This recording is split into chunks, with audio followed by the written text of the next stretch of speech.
আসসালামু আলাইকুম। Hello everyone, প্রতিবারের মতো আবারও একটা রেসিপি নিয়ে এসেছি। আজকের রেসিপি বাঙালি হতে সবারই খুব প্রিয় একটা রেসিপি। আজকে বানিয়েছি সবজি খিচুড়ি এবং সাথে ডিম বোনা। আমি সবজি খিচুড়ির জন্য হাফ কেজি পোলাও চাল ভালো করে ধুয়ে পরিষ্কার করে নিয়েছি এবং নিয়েছি মসুর ডাল এবং নিয়েছি কিছু সবজি। এখানে ছিল বরবটি, আলু এবং মিষ্টি কুমড়া ভালো করে কুচি কুচি করে কেটে নিয়েছি। তো সব কেটে নিয়ে ধুয়ে পরিষ্কার করে নিয়েছি এবং সাথে নিয়ে নিয়েছি পেঁয়াজ কুচি এবং আদা বাটা, রসুন বাটা। তো চুলায় প্রথমে একটা হাঁড়ি বসিয়ে দিয়েছি। হাঁড়িতে পরিমাণ মতো 1 কাপ দিয়ে দিয়েছি পেঁয়াজ কুচি। পেঁয়াজটা সামান্য একটু নরম করে ভেজে নিয়ে দিয়ে দিয়েছি 1 টিস্পুন আদা বাটা, 1 টিস্পুন রসুন বাটা দিয়েছি, 2টা এলাচ এবং 2টা তেজপাতা। এই পর্যায়ে অ্যাড করছি 1 টিস্পুন মরিচ গুঁড়া, 1 টিস্পুন হলুদ গুঁড়া এবং আমি এখানে অ্যাড করেছি খিচুড়ি স্বাদ বাড়ানোর জন্য রাঁধুনি মাংসের মশলা অ্যাড করেছি 1 টিস্পুন এবং অ্যাড করেছি মশলা 1 টিস্পুন এবং এখানে অ্যাড করে দিয়েছি ভাজা জিরার গুঁড়ো।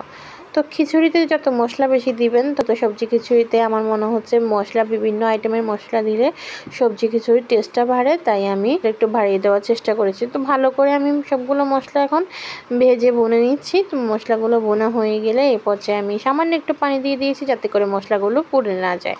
তো আমি এই পর্যায়ে অ্যাড করে দিয়েছি সবজিগুলো দিয়ে সামান্য একটু নেড়ে ছেড়ে আমি এখন এই পর্যায়ে অ্যাড করে দেব চিনি গুঁড়া চাল। তো চাল ডাল এখন একসাথে মিক্স করে নিয়েছি, চাল ডাল অ্যাড করে দিয়েছি। অ্যাড করে দিয়ে সবগুলো ভালো করে ভেজে নিব। যদিও আমি আজকে লেটকার খিচুড়ি সবজি খিচুড়ি রান্না করছি এবং খুব ভুনা খিচুড়ি রান্না করছি না, তাই চালটা খুব ভালো করে ভেজে নেওয়ার প্রয়োজন নেই। যদি ভুনা খিচুড়ি রান্না করেন তাহলে অবশ্যই চালটা খুবই ভালো করে ভেজে নিতে হবে যাতে করে জর্জরা হয়। তো আমি আজকে মিডিয়াম একটা খিচুড়ি রান্না করছি, একদম লেটকাও না একদম ভুনাও না, রেগুলার যে খিচুড়িটা হয় ওই খিচুড়িটা রান্না করছি। তো চালটা সামান্য একটু ভেজে নিয়ে আমি এখানে পরিমাণ মতো পানি দিয়ে দিয়েছি। চাল ডাল সবজি সব কিছু প্রায় 5 কাপ 6 কাপের মতো হবে। তো এখানে আমি পানি দিয়েছি 7-8 কাপের মতো। তো 7-8 কাপের মতো পানি দিয়ে এখন ভালো করে অনবরত নেড়ে চেড়ে দিচ্ছি।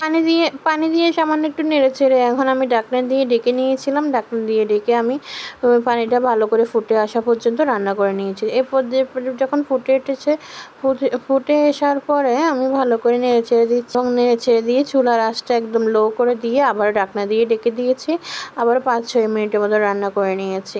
তাই এই পর্যায়ে আবারও দেখেন চুলার আঁচটা আমি তখন মিডিয়াম লো করেছিলাম, এখন একদম লো করে দেব।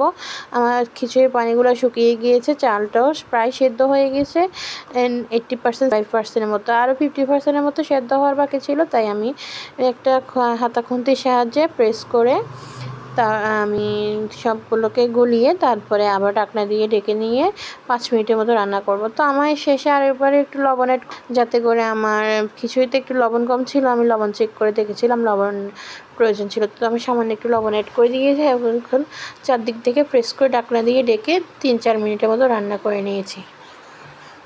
তো 3-4 মিনিট সরিয়ে আমি আবারও ভালো মতন উপর থেকে নিচ থেকে উপরে নেড়ে চেড়ে দিচ্ছি যাতে করে সবগুলো সমানভাবে মিক্স হয়। তো সবগুলো সমানভাবে মিক্স। তো এরই মাঝে আমার খিচুড়ি রান্না হয়ে গিয়েছে এবং আমি ডিম ভাজি করে নিয়েছি। ভাজি করে একদম গরম গরম সার্ভ করে দিয়েছি। এখন বাজে ভোর 6টায়। আমি ভোর 6টায় উঠে খিচুড়ি রান্না করেছি। খিচুড়ি রান্না করে গরম গরম ডিম ভাজি খেয়ে নিচ্ছি। তো আমার রেসিপিটি ভালো লাগে চ্যানেলটা সাবস্ক্রাইব করবে।